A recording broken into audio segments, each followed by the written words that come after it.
Hello മക്കളെ, നമ്മൾ ഇന്ന് സ്റ്റഡി ടൈമിൽ എടുക്കുന്നത് മൂന്നാം ക്ലാസ്സിൻ്റെ മാത്സിലെ 10ാമത്തെ പാഠമാണ് കേട്ടോ. പാഠത്തിൻ്റെ പേര് പങ്കുവയ്ക്കാം. അപ്പോൾ മലയാളം മീഡിയക്കാർക്കുള്ള ക്ലാസ്സാണ്, ഇംഗ്ലീഷ് മീഡിയക്കാർക്ക് സെപ്പറേറ്റഡ് ആട്ടോ. ഇതുവരെയുള്ള ക്ലാസ്സുകളൊക്കെ മലയാളം മീഡിയത്തിനും ഇംഗ്ലീഷ് മീഡിയത്തിനും ഒരുമിച്ച് തന്നെയാണ് ഇട്ടിട്ടുള്ളത്. അപ്പോൾ അതുകൊണ്ട് തന്നെ ഇതിന് മുൻപുള്ള ക്ലാസ്സുകൾ വേണമെങ്കിൽ ഒന്ന് ചാനലിൽ പോയിട്ട് കയറി നോക്കണം കേട്ടോ. അപ്പോൾ നമുക്ക് ചാപ്റ്ററിലേക്ക് കടക്കാം. അപ്പോൾ ക്ലാസ് ഇഷ്ടപ്പെടുകയാണെങ്കിൽ മക്കൾ ലൈക്ക് ചെയ്യാനും ഷെയർ ചെയ്യാനും സബ്സ്ക്രൈബ് ചെയ്യാനൊന്നും മറക്കരുത്. അപ്പോൾ ചാപ്റ്ററിൻ്റെ പേരെന്താണ്? പങ്കുവയ്ക്കാം അല്ലേ? പങ്കുവയ്ക്കാം. നിങ്ങൾക്കൊരു സാധനം കിട്ടിയാൽ നിങ്ങളുടെ കൂട്ടുകാർക്കൊക്കെ കൊടുക്കാറില്ലേ? അതിനാണ് നമ്മൾ പങ്കുവയ്ക്കുക എന്ന് പറയാം. അപ്പം നമുക്ക് നോക്കാം. ഇനി ഇംഗ്ലീഷ് മീഡിയത്തിലുള്ള കുട്ടികളാണെങ്കിലും മലയാളം മീഡിയം ക്ലാസ് കേൾക്കുമ്പോൾ ഒന്നും കൂടെ മനസ്സിലാക്കാൻ വേണ്ടി സഹായിക്കും കേട്ടോ. ആദ്യം തന്നെ എന്താ തന്നിട്ടുള്ളത്? ഒത്തു നിൽക്കാം കൂട്ടരെ. നമുക്ക് ഒത്തു നിൽക്കാം കൂട്ടരെ എന്ന കളി കളിക്കാം.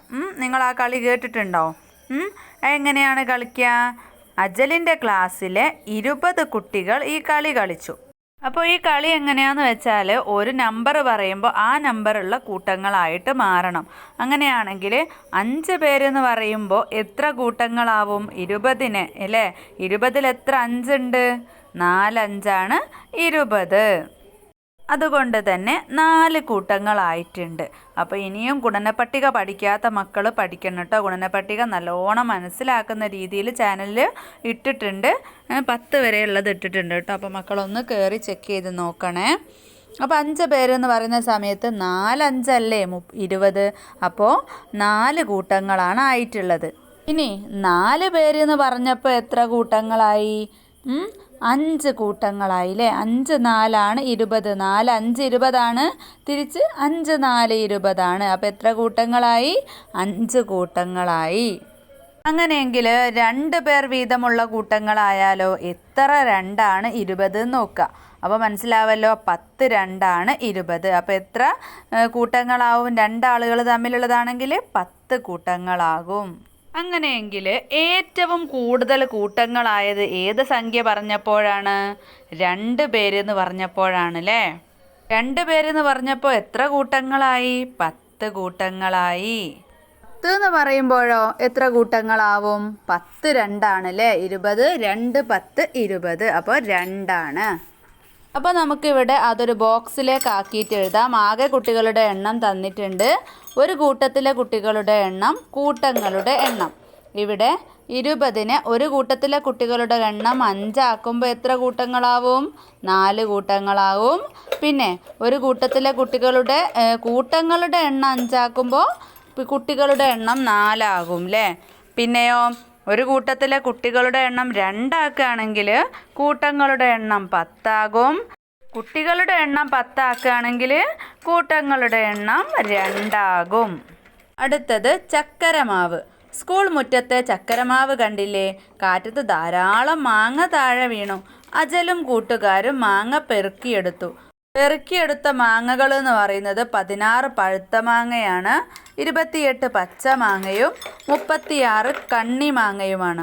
അജലിൻ്റെ സ്കൂളിൽ 4 ക്ലാസ്സുകളാണ് ഉള്ളത്. ആദ്യം പഴുത്ത മാങ്ങകളും പച്ച മാങ്ങകളും 4 ക്ലാസ്സിലേക്കായിട്ട് കൊടുത്തു. അപ്പോൾ പഴുത്ത മാങ്ങകൾ കൂട്ടങ്ങളാക്കൂ. പഴുത്ത മാങ്ങകൾ 16 എണ്ണാണല്ലേ ഉള്ളത്. അപ്പോൾ 4 ക്ലാസ്സിലും ഒരുപോലെ കൊടുക്കണമെങ്കിൽ 16 ഹരിക്കണം 4 അല്ലേ? എത്ര 4 16? 4ൻ്റെ ഗുണനം നോക്കുക. 1 4 4, 2 4 8, 3 4 12, 4 4 16. അപ്പോൾ ഓരോ ക്ലാസ്സിനും 4 വീതം കൊടുക്കുക അല്ലേ? അപ്പം കൂട്ടത്തിൽ എത്ര? ഈ കൂട്ടത്തിൽ 4 കൂട്ടമാണുള്ളത്. 4 × 4 16. ഇനി പച്ചമാങ്ങകൾ കൂട്ടങ്ങളാക്കിയാലോ? പച്ചമാങ്ങകൾ 28 എണ്ണാണുള്ളത്. അപ്പോൾ 4 ക്ലാസ്സിന് കൊടുക്കുമ്പോൾ എത്ര 4 28 നോക്ക്. എത്ര 4? 7 4. അപ്പോൾ ഓരോ ക്ലാസ്സിനും 7 എണ്ണം വീതമാണ് കിട്ടുക. അപ്പോൾ മക്കൾ ഇതൊക്കെ നിറം കൊടുക്കണം കേട്ടോ. ഇനി കണ്ണിമാങ്ങകൾ അജലും 5 കൂട്ടുകാരും കൂടി വീതിച്ചെടുത്തു. കണ്ണിമാങ്ങകൾ കൂട്ടങ്ങളാക്കൂ, നിറം കൊടുക്കൂ. അപ്പോൾ 36 കണ്ണിമാങ്ങകൾ. അജലും 5 കൂട്ടുകാരെന്ന് പറയുമ്പോൾ എത്ര ആളായി? 6 ആളായില്ലേ? അപ്പോൾ 6 പേർക്ക് വീതിക്കണം. അപ്പോൾ 36-ൽ എത്ര 6 ഉണ്ട്?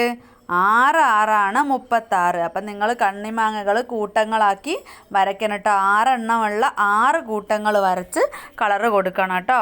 അപ്പോൾ എത്ര കൂട്ടങ്ങളാവും? 6 കൂട്ടങ്ങളാവും.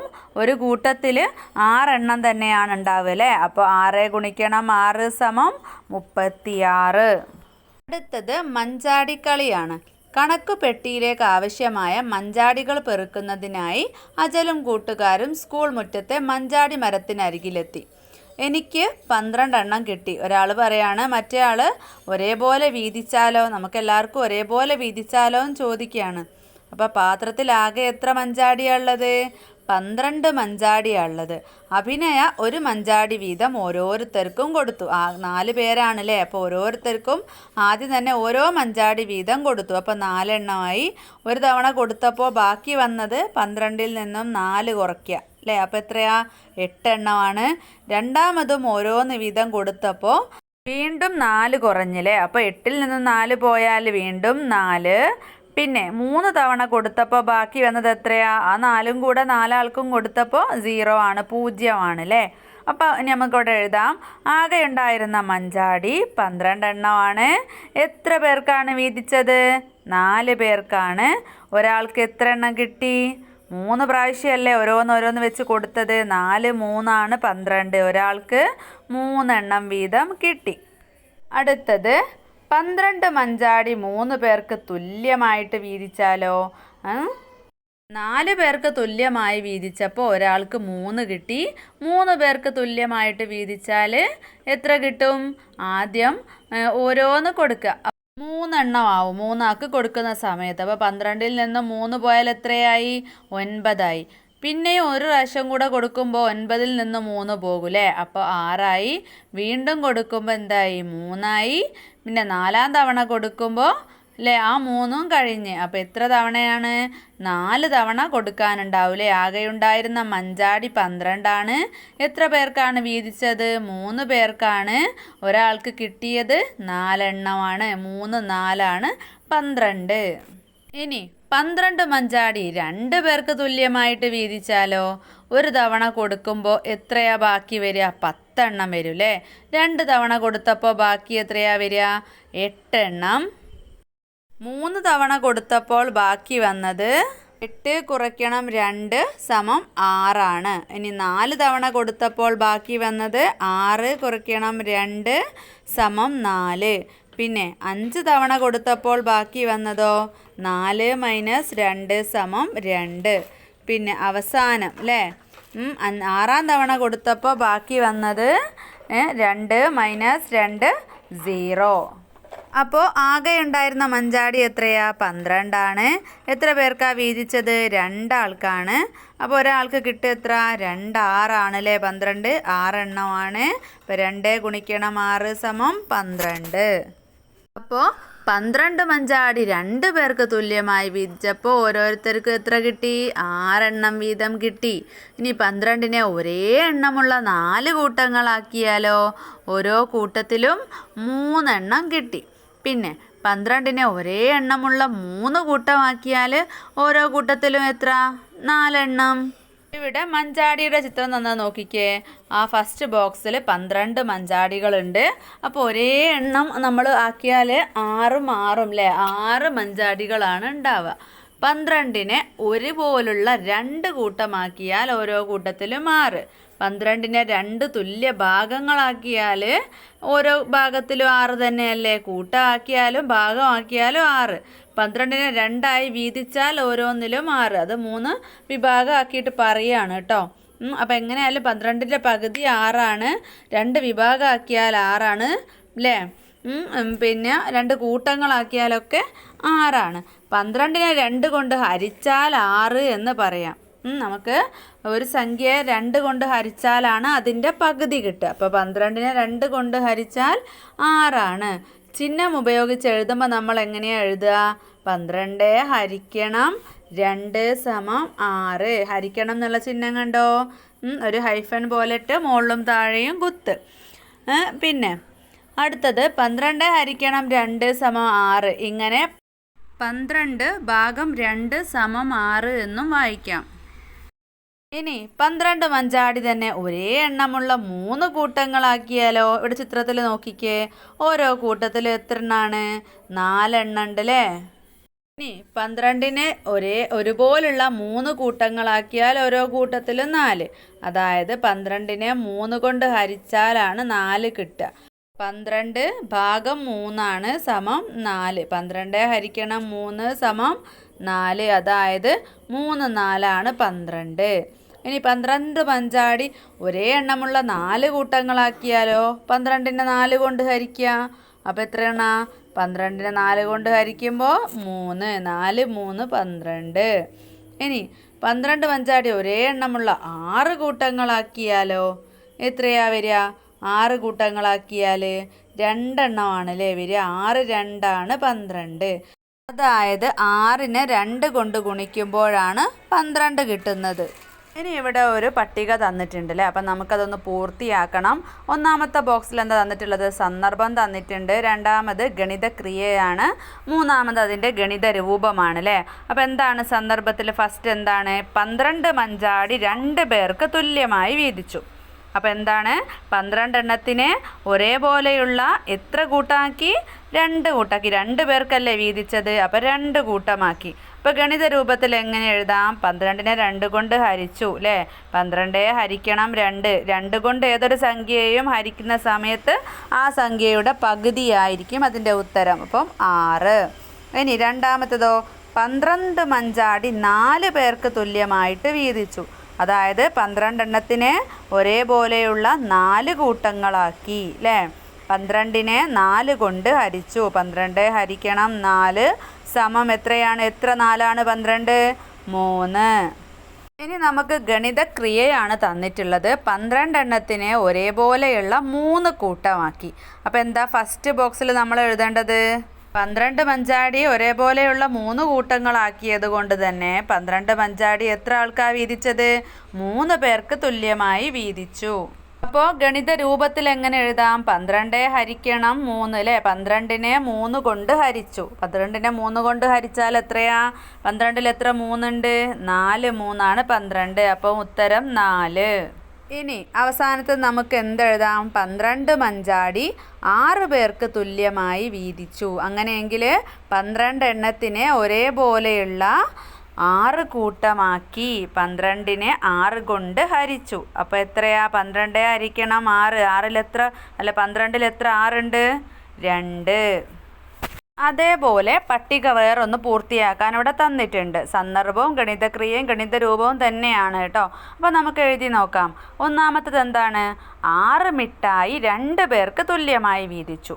അതായത് 6 എണ്ണത്തിനെ ഒരുപോലെയുള്ള എത്ര കൂട്ടമാക്കി? 2 കൂട്ടമാക്കി. 6നെ എന്ത് ചെയ്യണം? 2 കൊണ്ട് ഹരിക്കണം അല്ലേ? അപ്പോൾ എത്രയാണ് ഉണ്ടാവുക ഒരു കൂട്ടത്തിൽ? 6 ഹരിക്കണം 2 സമം 3. ഇനി 16 പെൻസിൽ 4 കുട്ടികൾക്ക് ഒരേപോലെ കൊടുത്തു. അതായത് 16 എണ്ണത്തിനെ ഒരേപോലെയുള്ള 4 കൂട്ടമാക്കി. ഗണിത രൂപത്തിൽ എഴുതുമ്പം 16നെ 4 കൊണ്ട് ഹരിച്ചു. 16 ഹരിക്കണം 4. 16ൽ എത്ര 4 ഉണ്ട്? 4 4 16. അടുത്തത് 18 പേന 6 പേർക്ക് ഒരേ എണ്ണം വീതം കൊടുത്തു. അതായത് 18 എണ്ണത്തിനെ ഒരേപോലെയുള്ള 6 കൂട്ടമാക്കി. അതായത് ഗണിത രൂപത്തിൽ എഴുതുമ്പോൾ 18നെ 6 കൊണ്ട് ഹരിച്ചു. 18 ഹരിക്കണം 6. 18ൽ എത്ര 6 ഉണ്ട്? 1 6 6 2 6 12 3 6 18. അപ്പം 3. അപ്പോൾ നാലാമതായിട്ട് നമുക്ക് തന്നെ ഒന്ന് ഉണ്ടാക്കല്ലേ. 15 പൂവ് 3 പേർക്ക് ഒരേ എണ്ണം വീതം കൊടുത്തു. മക്കൾ ഈ ബോക്സിലേക്കാക്കി എഴുതണം കേട്ടോ. എനിക്ക് വലുതാക്കി കാണിക്കുമ്പോൾ അതിൽ കൊള്ളാഞ്ഞിട്ടാണ്. അപ്പം ഗണിതക്രിയയിൽ എഴുതുമ്പം 15 എണ്ണത്തിനെ ഒരേപോലെയുള്ള 3 കൂട്ടമാക്കി. ഗണിത രൂപത്തിലോ 15നെ 3 കൊണ്ട് ഹരിച്ചു. അപ്പം എന്താണ്? 15 ഹരിക്കണം 3. അങ്ങനെ പറയുമ്പം 15ൽ എത്ര 3 ഉണ്ട് നോക്ക്. എത്ര 3 15? 5 3 15. അപ്പോൾ ഉത്തരം 5. അടുത്ത ചോദ്യം, പൂക്കൾ ഉണ്ടാക്കാം. മികവുത്സവത്തിന് സ്റ്റേജ് അലങ്കരിക്കാൻ പൂക്കൾ ഉണ്ടാക്കുകയാണ് അജലും കൂട്ടുകാരും. 7 വട്ടം വെച്ച് ഒരു പൂവുണ്ടാക്കണം. അജലിൻ്റെ ഗ്രൂപ്പിന് 21 വട്ടം കിട്ടി. അവർക്ക് എത്ര പൂക്കൾ ഉണ്ടാക്കാം? അപ്പോൾ മക്കൾ എന്താ ചെയ്യേണ്ടത്? അവരുടെ കയ്യിൽ 21 വട്ടമാണ് ഉള്ളത്. അപ്പോൾ ഒരു പൂവ് ഉണ്ടാക്കാൻ 7 വട്ടം വേണം. അപ്പോൾ എത്ര ഏഴാണ് 21 നോക്കിയാൽ പോരെ? ഒരു 7 7, അപ്പോൾ ഒരു പൂവായി. 2 7 14, അപ്പോൾ 2 പൂവായി.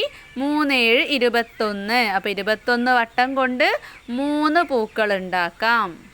35 വട്ടങ്ങളാണ് അഭിനയയുടെ സംഘത്തിന് കിട്ടിയത്. അവർക്ക് എത്ര പൂക്കൾ ഉണ്ടാക്കാം? അപ്പോൾ എത്ര ഏഴാണ് 35 നോക്കിയാൽ മതി. 3 7 21 നമ്മൾ പഠിച്ചു അല്ലേ? 4 7 28, 5 7 35. അപ്പോൾ 7ൻ്റെ 5 പൂക്കൾ ഉണ്ടാക്കാം അല്ലേ? 35 വട്ടം കിട്ടിയാൽ. ഇനി മക്കളെ 28 വട്ടമാണെങ്കിലോ എത്ര പൂക്കൾ ഉണ്ടാക്കാം? ഒരു 7 7, 2 7 14, 3 7 21, 4 7 ആണല്ലേ 28. അപ്പോൾ 7ൻ്റെ 4 പൂക്കൾ ഉണ്ടാക്കാം. അടുത്തത് പൂക്കളുടെ എണ്ണം. ഗ്രൂപ്പ് 1 2 3 4 5 ഗ്രൂപ്പുകൾ തന്നിട്ടുണ്ട്. അവർക്ക് ഓരോ ഗ്രൂപ്പിനും കിട്ടിയ വട്ടത്തിൻ്റെ എണ്ണം തന്നിട്ടുണ്ട്. ഒരു പൂവ് ഉണ്ടാക്കാൻ വേണ്ട വട്ടം എത്രയാ? 7 ആണെന്ന് പറഞ്ഞിട്ടുണ്ട് അല്ലേ? അപ്പോൾ ഒന്നാമത് 21 കിട്ടിയ ആളുടേത് ക്രിയ എഴുതിയിട്ടുണ്ട്. 21നെ 7 കൊണ്ട് ഹരിക്കുമ്പോൾ 3 കിട്ടുന്നു. അപ്പോൾ പൂക്കളുടെ എണ്ണം 3. ഇനി 35 വട്ടമുള്ള ഗ്രൂപ്പിന് എത്ര പൂക്കൾ ഉണ്ടാക്കാം? 35 ഹരിക്കണം 7 എത്രയാ? 5 7 ആണ് 35 അല്ലേ? അപ്പോൾ 5 പൂക്കൾ ഉണ്ടാക്കാം. പിന്നെ മൂന്നാമത്തെ ഗ്രൂപ്പിന് 28 ആണ്. അപ്പോൾ എത്ര പൂക്കൾ ഉണ്ടാക്കാം? 28 ഹരിക്കണം 7, അപ്പം 4 പൂക്കൾ ഉണ്ടാക്കാം. പിന്നെ 70 വട്ടം കിട്ടിയ ആളുണ്ട് അല്ലേ? അപ്പോൾ ഒരു പൂവുണ്ടാക്കാൻ 7 ആണ്. അപ്പോൾ എത്ര 7 70? 10 7 ആണ് അല്ലേ? ഇപ്പോൾ 70നെ 7 കൊണ്ട് ഹരിക്കുമ്പോൾ 10 കിട്ടുമ്പോൾ 10 പൂക്കൾ ഉണ്ടാക്കാം. ഇനി 14 വട്ടമാണുള്ളത് അല്ലേ? അപ്പോൾ എത്ര 7 ആണ്? 14. 14നെ 7 കൊണ്ട് ഹരിക്കുമ്പോൾ 2 7 ആണ് 14. അപ്പോൾ 2 പൂക്കൾ ഉണ്ടാക്കാം. അപ്പോൾ മക്കളത് ബോക്സിൽ കറക്റ്റായിട്ട് എഴുതണേ. പിന്നെ 63 ഹരിക്കണം 7 എന്ന് പറയുന്നത് 9 ആണ്. ഈ 9 എന്ന ക്രിയയെ നമുക്കൊരു ചോദ്യമായിട്ട് എഴുതാമോ എന്നാണ് ചോദിച്ചിട്ടുള്ളത്. അപ്പോൾ ഞാനിവിടെ ഒരു ചോദ്യം ഉണ്ടാക്കിയിട്ടുള്ളത്, മിന്നുവിൻ്റെ കയ്യിൽ 63 വട്ടങ്ങളുണ്ട്. ഒരു പൂവുണ്ടാക്കാൻ 7 വട്ടമാണ് വേണ്ടത് എങ്കിൽ മിന്നുവിന് എത്ര പൂക്കൾ ഉണ്ടാക്കാം? അപ്പോൾ അതിൻ്റെ ഉത്തരം എന്താ? 63നെ 7 കൊണ്ട് ഹരിക്കുമ്പോൾ 9 ആണ് അല്ലേ? അപ്പോൾ 9 പൂക്കൾ മിന്നുവിനുണ്ടാക്കാം. അടുത്തത് എത്ര മുട്ടത്തട്ടുകൾ? അജലിൻ്റെ അച്ഛൻ്റെ കടയിൽ 2 തരം മുട്ടത്തട്ടുകളുണ്ട്. ഒന്നാമത്തേതിൽ 4 മുട്ട വീതവും രണ്ടാമത്തേതിൽ 6 മുട്ട വീതവും വെക്കാം. ചിത്രത്തിൽ കാണുന്നത് പോലെ കേട്ടോ. 24 മുട്ട വയ്ക്കാൻ എത്ര തട്ട് വേണം? 4 മുട്ട വെക്കുന്ന തട്ടാണെങ്കിൽ അല്ലേ 24 മുട്ടയാണ് വെക്കേണ്ടത്. അപ്പം 4 മുട്ട വെക്കുന്ന തട്ടാണെങ്കിൽ എത്ര 4 24 നോക്കിയാൽ മതി. അതിന് നിങ്ങൾക്ക് എന്തറിയണം? 4ൻ്റെ ഗുണിതം അറിയണം. ഗുണന പട്ടിക 4ൻ്റെ ചൊല്ലി നോക്കിക്കേ. എത്ര 4 24? 1 4 4, 2 4 8, 3 4 12, 4 4 16, 5 4 20, 6 4 24. അപ്പോൾ എത്ര തട്ട് വേണം? 6 തട്ട് വേണം. 24 ഹരിക്കണം 4 6. ഇനി ഈ 24 മുട്ട തന്നെ 6 മുട്ട വെക്കുന്ന തട്ടാണെങ്കിലോ എത്ര തട്ട് വേണം? അപ്പം നമ്മൾ 6ൻ്റെ ഗുണനപ്പട്ടികയാണ് നോക്കേണ്ടത്. 24നെ 6 കൊണ്ട് ഹരിക്കുക. അപ്പം നമുക്ക് എളുപ്പത്തിൽ കിട്ടാൻ 1 6 6, 2 6 12, 3 6 18, 4 6 ആണ് 24 അല്ലേ? അപ്പോൾ 24നെ 6 കൊണ്ട് ഹരിക്കുമ്പോൾ 4 ആണ് കിട്ടുക. അപ്പം 4 തട്ട് വേണം. ഗുണന പട്ടിക ആവശ്യമുള്ള സമയത്ത് വീണ്ടും വീണ്ടും ചെല്ലുന്നത് എന്തിനാണെന്ന് വെച്ചാൽ മക്കൾക്ക് അതിങ്ങനെ കേട്ട് കേട്ട് ബൈഹാർട്ട് ആവാൻ വേണ്ടിയിട്ടാണ് കേട്ടോ. കാണാതെ മനസ്സിലങ്ങോട്ട് ഉറയ്ക്കാൻ വേണ്ടിയിട്ടാണ്. അടുത്തതും ഒരു പട്ടിക തന്നെയാണ് അല്ലേ? ഫസ്റ്റ് പട്ടിക നോക്കിക്കേ. 6 4 24. 6 ഗുണിക്കണം 4 = 24. അത് 2 രീതിയിൽ എഴുതിയിട്ടുണ്ട്. 24നെ 4 കൊണ്ട് ഹരിക്കുമ്പോൾ 6 കിട്ടുന്നു. 24നെ 6 കൊണ്ട് ഹരിക്കുമ്പോൾ 4 കിട്ടുന്നു. ഇനി ഇവിടെ തന്നിട്ടുള്ളത് 7 ഗുണിക്കണം 8 എത്ര? 7 8 56. 56നെ 7 കൊണ്ട് ഹരിക്കുമ്പോൾ 8 കിട്ടുന്നു. 56നെ 8 കൊണ്ട് ഹരിക്കുമ്പോൾ 7 കിട്ടുന്നു. ഇനി 9 ഗുണിക്കണം 4 36. അപ്പം നമുക്ക് രണ്ട് രീതിയിൽ എങ്ങനെ എഴുതാം? 36നെ ആദ്യം 9 കൊണ്ട് ഹരിക്കാം അല്ലേ? 36 ഹരിക്കണം 9 എത്രയാണ്? 4 ആണ്. 36 ഹരിക്കണം 4 എന്ന് പറയുന്നത് 9 ആണ്. ഇനി 6 ഗുണിക്കണം 5 എത്രയാ? 5 6 30 അല്ലേ? അപ്പം നമുക്ക് എങ്ങനെ എഴുതാം? 30നെ 5 കൊണ്ട് ഹരിച്ചാൽ 6 കിട്ടും, 30നെ 6 കൊണ്ട് ഹരിച്ചാൽ 5 കിട്ടും. അടുത്തത് 8 ഗുണിക്കണം 4 സമം 32. അപ്പം 32നെ 4 കൊണ്ട് ഹരിക്കുമ്പോൾ 8ഉം കിട്ടും, 8 കൊണ്ട് ഹരിക്കുമ്പോൾ 4ഉം കിട്ടും. ഇനി താഴെയുള്ള പട്ടികയാണെങ്കിലോ 6 ഗുണിക്കണം 3 18 ആണ്. അതിന് ഏതൊക്കെ രീതിയിൽ എഴുതാം? 18 ഹരിക്കണം 6 എന്ന് പറയുന്നത് 3 ആണ്. 18 ഹരിക്കണം 3 എന്ന് പറയുന്നത് 6 ആണ്. ഇനി 24 ഹരിക്കണം 3 സമം 8 തന്നിട്ടുണ്ട്. അതിന് 8 ഗുണിക്കണം 3 24 എന്ന് എഴുതാം. പിന്നെയോ 3 ഗുണിക്കണം 8 അതും 24 ആണ്. ഇനി ഹരണ രീതിയിൽ എഴുതുമ്പോൾ 24നെ 8 കൊണ്ട് ഹരിച്ചാൽ 3 ആണ്. 9 ഗുണിക്കണം 6 സമം 54 ആണ്. അപ്പം നമുക്ക് എന്തെഴുതാം? 54നെ 9 കൊണ്ട് ഹരിക്കുമ്പോൾ 6 കിട്ടും, 54നെ 6 കൊണ്ട് ഹരിക്കുമ്പം 9 കിട്ടും. ഇനി 36 ഹരിക്കണം 9 സമം 4 തന്നിട്ടുണ്ട്. അപ്പം നമുക്ക് എങ്ങനെ എഴുതാം? 4 ഗുണിക്കണം 9 36 ആണ്. 9 ഗുണിക്കണം 4 36 ആണ്. ഇനി 36നെ 4 കൊണ്ട് ഹരിച്ചാൽ 9 ആണ്. അടുത്തത് നമുക്ക് ഇഷ്ടമുള്ളതൊന്ന് അവിടെ ചേർക്കാം. 5 ഗുണിക്കണം 8 40 ആണ്. 40നെ 5 കൊണ്ട് ഹരിക്കുമ്പോൾ 8, 40നെ 8 കൊണ്ട് ഹരിക്കുമ്പോൾ 5 അല്ലേ? ഇനി 8 ഗുണിക്കണം 5 40 എന്ന് എഴുതിയാലും സമാണ് കേട്ടോ. റെഡിയാണ്. അടുത്തത് എന്താ മക്കളെ? അടുക്കളത്തോട്ടമാണ് കേട്ടോ. സ്കൂളിലെ അടുക്കളത്തോട്ടത്തിലേക്ക് 45 ചട്ടിയിലായി തൈകൾ കൊണ്ടുവന്നു. 5 വരിയിലായാണ് ചട്ടികൾ വെച്ചത്. 45 ചട്ടിയുണ്ട്, 5 വരിയിലാണ് വെച്ചത്, ചിത്രത്തിൽ കാണുന്നത് പോലെ.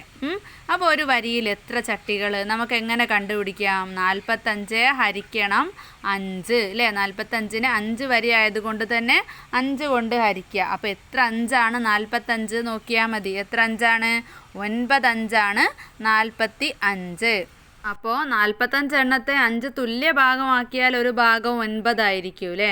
45നെ 5 കൊണ്ട് ഹരിച്ചാൽ 9 തന്നെ. 45 ഹരിക്കണം 5 സമം 9. അതായത് 5 ഗുണിക്കണം 9 ആണ് 45. അടുത്തതാണ് സ്കൂൾ പാർക്കിലെ തീവണ്ടി. അജലിൻ്റെ സ്കൂളിലെ പ്രീ പ്രൈമറിയിൽ 32 കുട്ടികളുണ്ട്. സ്കൂൾ പാർക്കിലെ തീവണ്ടിയിൽ 4 ബോഗിയാണുള്ളത്. ഓരോ ബോഗിയും ഒരേ എണ്ണം കുട്ടികളാണ് കയറുന്നതെങ്കിൽ ഒരു ബോഗിയിൽ എത്ര കുട്ടികൾക്ക് കയറാം? അപ്പം നമ്മൾ എന്ത് ചെയ്യുക? 32നെ 4 കൊണ്ട് ഹരിക്കുക. 32 ഹരിക്കണം 4. എത്ര 4 ആണ് 32? 8 4 ആണ് 32. അപ്പോൾ 8 ആണ് ഉത്തരം. അടുത്തത് കളിവണ്ടി. അജലിൻ്റെ ക്ലാസ്സിലെ 18 കുട്ടികൾ പാർക്കിലെ കളിവണ്ടിയിൽ കയറാൻ പോയി. ഒരു വണ്ടിയിൽ 3 പേർക്ക് കയറാം. ഒരേ സമയം എല്ലാവർക്കും കയറണമെങ്കിൽ എത്ര കളിവണ്ടി വേണം? അപ്പോൾ മക്കൾ നോക്കുക, 18 കുട്ടികളാണ്, ഒരു വണ്ടിയിൽ 3 ആൾക്കാണ് കയറാൻ പറ്റുക. അപ്പോൾ എത്ര വണ്ടി വേണം എന്നാണ് ചോദിച്ചിട്ടുള്ളത്. അപ്പം നമ്മൾ എന്ത് ചെയ്യണം? 18നെ 3 കൊണ്ട് ഹരിക്കണം. അപ്പോൾ എത്ര 3 ആണ് 18 എന്ന് നോക്കുക നമുക്ക് ഉത്തരം എഴുതാൻ വേണ്ടിയിട്ട്. എത്ര 3 ആണ്? 6 3 ആണ് 18. ഇനി 2 പേര് വീതം കയറുന്ന വണ്ടിയാണെങ്കിലോ 18നെ 2 കൊണ്ട് ഹരിക്കണം. അപ്പോൾ എന്താണ്? 9 വണ്ടികൾ വേണം അല്ലേ? അടുത്ത ചോദ്യമാണ് കളിച്ച് ജയിക്കൂ. പേജ് 145 കൊടുത്തിരിക്കുന്ന ഏണിയും പാമ്പും ബോർഡ് നോക്കൂ. അപ്പോൾ ഫസ്റ്റ് പേജിൽ തന്നെ അല്ലേ ഒരു ഏണിയും പാമ്പും കളിക്കലില്ലേ മക്കൾ? അതിൻ്റെ ബോർഡുണ്ട്. ആദ്യം 1 എഴുതിയ കളത്തിൽ നിന്ന് തുടങ്ങണം. ഏണിയിൽ കയറിയും പാമ്പിൽ ഇറങ്ങിയും കളിക്കണം. ചില കളങ്ങളിൽ ക്രിയ നൽകിയിട്ടുണ്ട്. ഉത്തരമുള്ള കളത്തിലേക്ക് ബട്ടൺ നീക്കി വെക്കണം. ആദ്യം 100-ലെത്തുന്ന ആളാണ് വിജയി. അപ്പോൾ മക്കൾ ഈ ഒരു കളി മക്കൾ പാമ്പും കോണിയൊക്കെ കളിക്കുകയല്ലേ, അതുപോലെ തന്നെയാണ് കളിക്കേണ്ടത്. കോണി വരുമ്പം കയറുക, പാമ്പ് വരുമ്പോൾ വിഴുങ്ങി പാമ്പിൻ്റെ വാലുള്ള സ്ഥലത്തേക്ക് എത്തുക, അതൊക്കെ സെയിമാണ്. പിന്നെ ഒരു മാറ്റമുള്ളത് ചില നമ്പറിൽ കുറച്ച് ക്രിയകളുണ്ട്. അതിൻ്റെ ഉത്തരം കണ്ടെത്തി ആ ഉത്തരത്തിലേക്ക് നേരെ നിങ്ങൾക്ക് ചാടി പോവാം. അപ്പോൾ അത് 2 എന്നുള്ള നമ്പറിൽ 6 ഗുണിക്കണം 4 ഉണ്ട്. അപ്പോൾ അതിൻ്റെ ഉത്തരം 24 ആണ്. അപ്പോൾ നിങ്ങൾ 2-ലെത്തിയാൽ നിങ്ങൾക്ക് നേരെ 24-ലേക്ക് ചാടാം. പിന്നെയോ 5-ൽ 8 ഗുണിക്കണം 7 ആണുള്ളത്. അതിൻ്റെ ഉത്തരം 56 അപ്പോൾ നിങ്ങൾ 5-ൽ എത്തുകയാണെങ്കിൽ നിങ്ങൾക്ക് നേരെ ആ ക്രിയ ചെയ്ത ഉത്തരം കിട്ടി 56-ലേക്ക് പോകാം. അങ്ങനെ ഓരോ നമ്പറിലും 9-ൽ 9 ഗുണിക്കണം 9 81, 14 എന്ന് പറയുന്ന നമ്പറിൽ 14 + 6 20 26 എന്നുള്ള നമ്പറിൽ 6 ഗുണിക്കണം 6 36 30 എന്നുള്ള നമ്പറിൽ 30 ഹരിക്കണം 3 അപ്പോൾ 30-ൽ എത്ര 3 ഉണ്ട്? 10 3 അല്ലേ. പിന്നെ 35-ാമത്തെ നമ്പറിലാണ് 35-നെ 5 കൊണ്ട് ഹരിക്കാൻ, അപ്പോൾ 7 ഉത്തരം. 42-ാമത്തെ നമ്പറിൽ 9 ഗുണിക്കണം 9 അപ്പോൾ 81. 44-ാമത്തെ നമ്പറിൽ 44-നോട് 44 കൂട്ടാനാണ്, അപ്പോൾ 88. 45-ാമത്തെ നമ്പറിൽ 45-ൽ നിന്നും 3 കുറയ്ക്കാനാണ്, അപ്പോൾ 42. 48-ാമത്തെ നമ്പറിൽ 48-ൽ നിന്നും 20 കുറയ്ക്കാനാണ്, അപ്പോൾ 28. പിന്നെ 64-ാമത്തെ നമ്പറിൽ 64-ൽ നിന്നും 4 കുറയ്ക്കാനാണ്, അപ്പോൾ 60. 66-ാമത്തേത് 66-നോട് 14 കൂട്ടാനാണ്, അപ്പോൾ 80. 72-ാമത്തെ നമ്പറിൽ 72-നെ 8 കൊണ്ട് ഹരിക്കാനാണ്, അപ്പോൾ 9. പിന്നെ 78-ാമത്തേതിൽ 78-നോട് 10 കൂട്ടാനാണ്, അപ്പോൾ 88. 84-ാമത്തേതിൽ 84-നോട് 12 കൂട്ടാനാണ്, അപ്പോൾ 96. 95-ാമത്തേതിൽ 95-ൽ നിന്നും 55 കുറയ്ക്കാനാണ്, അപ്പോൾ 40. പിന്നെ 99-ാമത്തെ നമ്പറിലാണ് അത് 9-നെ 3 കൊണ്ട് ഹരിക്കാനാണ്, അപ്പോൾ 3 ഉത്തരം കിട്ടുക. അപ്പോൾ ഈ ഉത്തരങ്ങളിലേക്ക് നിങ്ങൾക്ക് കളിക്കുന്ന സമയത്ത് പെട്ടെന്ന് തന്നെ കയറിപ്പോകാൻ പറ്റും കേട്ടോ. അങ്ങനെ ആരാണ് ആദ്യം 100-ലെത്തുന്നത് അവരാണ് ജയിക്കുക. അപ്പോൾ മക്കൾ കളിച്ചു നോക്കുക കേട്ടോ. ഇനി ഈ പാഠഭാഗത്തിലെ പ്രവർത്തനങ്ങൾ നോക്കാം. ഒന്നാമത്തെ പ്രവർത്തനം, എത്ര മിഠായി?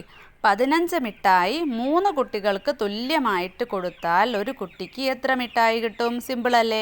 15-നെ 3 കൊണ്ട് ഹരിക്കുക അല്ലേ. 15-ൽ എത്ര 3 ഉണ്ട് നോക്കുക? 5. രണ്ടാമത്തെ ചോദ്യം, ക്ലാസ്സിലെ ബെഞ്ച്. ഷിയാൻ്റെ ക്ലാസ്സിൽ 28 കുട്ടികളുണ്ട്. ഒരു ബെഞ്ചിൽ 4 പേര് വീതമാണ് ഇരിക്കുന്നത്. അപ്പോൾ ക്ലാസ്സിൽ എത്ര ബെഞ്ച് ഉണ്ട്? 28-നെ 4 കൊണ്ട് ഹരിക്കുക. 28-ൽ എത്ര 4 ഉണ്ട് നോക്കുക അല്ലേ. അപ്പോൾ ഉത്തരം കിട്ടുമല്ലോ. അപ്പം 7 അല്ലേ. ക്ലാസ്സിൽ 7 ബെഞ്ച് ഉണ്ട്. മൂന്നാമത്തെ ചോദ്യം, നോട്ടും നാണയവും. ഒരു 50 രൂപ നോട്ട് 5 രൂപ നാണയങ്ങളാക്കി മാറ്റിയാൽ എത്ര നാണയം കിട്ടും? അപ്പം നമുക്ക് 50-നെ 5 കൊണ്ട് ഹരിക്കുക അല്ലേ. 50-ൽ എത്ര 5 ഉണ്ട്? 10 5 50. അതുകൊണ്ട് തന്നെ 50 ഹരിക്കണം 5 = 10. 10 നാണയങ്ങൾ ഉണ്ടാവും അല്ലേ. അതിൽ തന്നെ 10 രൂപ വീതം എത്ര പേർക്ക് കൊടുക്കാം? 50 രൂപയാണുള്ളത്. 10 രൂപ വീതം എത്ര പേർക്ക് കൊടുക്കാം? 50-നെ 10 കൊണ്ട് ഹരിക്കുക. 50-ൽ എത്ര 10 ഉണ്ട്? 5 10 അല്ലേ. 50 ഹരിക്കണം 10 = 5. നാലാമത്തെ ചോദ്യം, വരിയും നിരയും. 81 കുട്ടികളെ വരിയിലും നിരയിലും ഒരേ എണ്ണം വരുന്ന വിധം നിർത്തി. അപ്പോൾ വരിയിൽ എത്ര കുട്ടികൾ, നിരയിൽ എത്ര കുട്ടികൾ? അപ്പോൾ ഒരേ സെയിം നമ്പർ തമ്മിൽ ഗുണിക്കുമ്പോൾ 81 കിട്ടുന്ന ഒരു ഗുണനം ഉണ്ടല്ലോ. ഏതാണത്? 9 9 ആണ് 81 അല്ലേ. അപ്പോൾ നിരയിലും വരിയിലും സെയിം ആവണം. അപ്പോൾ 9 9 അപ്പോൾ വരിയിൽ എത്ര കുട്ടികൾ? 9, നിരയിൽ 9 കുട്ടികൾ. ഇനി ലാസ്റ്റ് ക്വസ്റ്റ്യൻ ആണ്, മാന്ത്രിക പെട്ടി. മാന്ത്രിക പെട്ടിയിൽ ഏത് സാധനം ഇട്ടാലും ഓരോ മിനിറ്റ് കഴിയുമ്പോഴും അതിൻ്റെ ഇരട്ടിയോട് 1 കൂടിക്കൊണ്ടിരിക്കും. ഇരട്ടിയല്ല കേട്ടോ, ഇരട്ടിയോട് 1 കൂടിക്കൊണ്ടിരിക്കും. ഒരു മിഠായി പെട്ടിയിലിട്ട് 4 മിനിറ്റ് കഴിഞ്ഞപ്പോൾ 31 മിഠായിയായി. 3 മിനിറ്റ് കഴിഞ്ഞപ്പോൾ പെട്ടിയിൽ എത്ര മിഠായി ഉണ്ടായിരുന്നു? അപ്പോൾ അതെങ്ങനെയാണ് കണക്കാക്കിയത്? ഒരു മിഠായി ആണല്ലേ മാന്ത്രിക പെട്ടിയിലിട്ടത്. അപ്പോൾ ഒന്നാമത്തെ മിനിറ്റിൽ അതിൻ്റെ ഇരട്ടിയായി. 1-ൻ്റെ ഇരട്ടി 2ആയി. 2-നോട് 1 കൂടുതലായിരിക്കും എന്നല്ലേ പറഞ്ഞത്. അപ്പോൾ 2-നോട് 1 കൂട്ടുമ്പോൾ 3ആയി. രണ്ടാമത്തെ മിനിറ്റിൽ ആ 3-ൻ്റെ ഇരട്ടി 6, 6-നോട് 1 കൂടുതലായിരിക്കും അല്ലേ. അപ്പോൾ 7ആയി. മൂന്നാമത്തെ മിനിറ്റിലോ 7-ൻ്റെ ഇരട്ടി 14ആണ്. 14-നോട് 1 കൂടുമ്പോൾ 15ആയി. നാലാമത്തെ മിനിറ്റിൽ 15-ൻ്റെ ഇരട്ടി 30ആണ്. 30-നോട് 1 കൂടുമ്പോൾ എത്രയായി? 31ആയി. അപ്പോൾ ഇങ്ങനെയാണ് മിഠായി കൂടിക്കൊണ്ടിരുന്നത്. പക്ഷേ ഇങ്ങനെ നമുക്ക് ചെയ്ത് നോക്കേണ്ട ആവശ്യമില്ല. മൂന്നാമത്തെ മിനിറ്റിൽ കാണാൻ വേണ്ടിയിട്ട് 4-ാമത്തെ മിനിറ്റിൽ 31 നമുക്ക് തന്നിട്ടുണ്ട് അല്ലേ. അപ്പോൾ എന്ത് ചെയ്യുക? 1 മാറ്റുക. 1 കൂടുതലായിരിക്കുമല്ലോ, ഇരട്ടിയുടെ 1 കൂടുതലായിരിക്കുമല്ലോ. എന്നിട്ട് 1 മാറ്റി വെച്ച് 30-ൻ്റെ പകുതി നോക്കിയാൽ 15. അപ്പോൾ മൂന്നാമത്തെ മിനിറ്റിൽ ഏതായിരിക്കും? മിഠായിയുടെ എണ്ണം 15 ആയിരിക്കും. അപ്പോൾ ഇത്രയും ഭാഗങ്ങളാണ് ഈ ഒരു പാഠഭാഗത്ത് പഠിക്കാനുള്ളത്. അപ്പം മക്കൾ ശ്രദ്ധിച്ചാൽ സിമ്പിളായിട്ട് പഠിക്കാൻ പറ്റും കേട്ടോ. ഗുണനം പഠിക്കുകയാണെങ്കിൽ സിമ്പിളായിട്ട് നിങ്ങൾക്ക് മനസ്സിലാക്കാൻ പറ്റും. അപ്പോൾ സ്റ്റഡി ടൈമിൻ്റെ മറ്റൊരു ക്ലാസ്സിൽ കാണാം.